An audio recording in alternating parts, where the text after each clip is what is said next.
BJP सरकार चाषी उन्नति कथा कहुवा बेले पुरी जिला बीजेपी सभापति डाक्टर देवेन्द्र तराई शासनर क्षमतार अपप्रयोग कर चाषी जमी हड़प कर कृष्णप्रसाद ब्लॉक सानअल गाँव एक घटना आमको चकित कर 2014 मसीह कागजपत्र जालियाती कर चाषी जमी हड़प कर प्रथमे पेट्रोल पंप करने नहीं एसबू जमी मागिथिले चाषी न देबारु सेमानक सह छलना कर एमिति करा जायछि।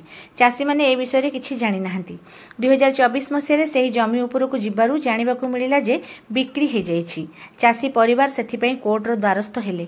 एक वर्ष दौड़ी दौड़ी हताश होला परे कागजपत्र मिलुना चाषी को तहसिलदार जिलापाल विधायक समस्त पाखे अभियोग होला परे भी समाधान न हेबारु सेमाने हताश हो गलेनी। 10 लाख टंका समाधान करने को चेष्टा करी विफल हेबारु शेषे पुलिस बारंबार चाषी को थाना को डकाइले। शेषे 22/6/2000 थाना को डाकी पुलिस वृद्ध चाषी को धक्का मारिबा सह बाहर करदेले। जदि कोर्ट रे केस अछि तेबे थाना को पुलिस कहीं डकाउछि एहा पचारिबारु साधा पोशाक थिबा पुलिस माड़ मारिले और कहिले समाधान कर नहले बांधी देबु। जमीर कागजपत्र समस्त नकल दिया जायछि। प्रेस कॉन्फ्रेंस चलिथिबा बेले कृष्णप्रसाद थानारु पुणी फोन आसला जे थाना को आस।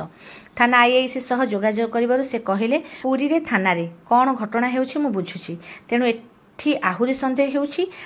मंगलवार आम आदमी पार्टी जिला कृषक सभापति देव प्रधान दाबी करिसेंति चाषी प्रति अत्याचार को बर्दाश्त करा नहीं। थानार सीसीटीवी चेक करी थाना अधिकारी विरुद्ध में कार्यानुष्ठान निया जाऊ। केस चली समय जदि चाषी परिवार किछि होई जाए सेतिपई पूरी एसपी दायी रहिबे बोली से दाबी करिसेंति। चाषी को न्याय निज पदवीर अपव्यवहार करने को आप निंदा करुछि। बीजेपी जिला सभापति जदि चाषी को तांको जमी हस्तांतर न करंती तेबे बीजेपी सभापति घर आगे आप चाषी परिवार सह धारणा देबे बोली आप सभापति संजीव कुमार महांती कहछंती। एही कॉन्फ्रेंस रे रमाकांत स्वाई और जन्मजय जेना प्रमुख उपस्थित थिले।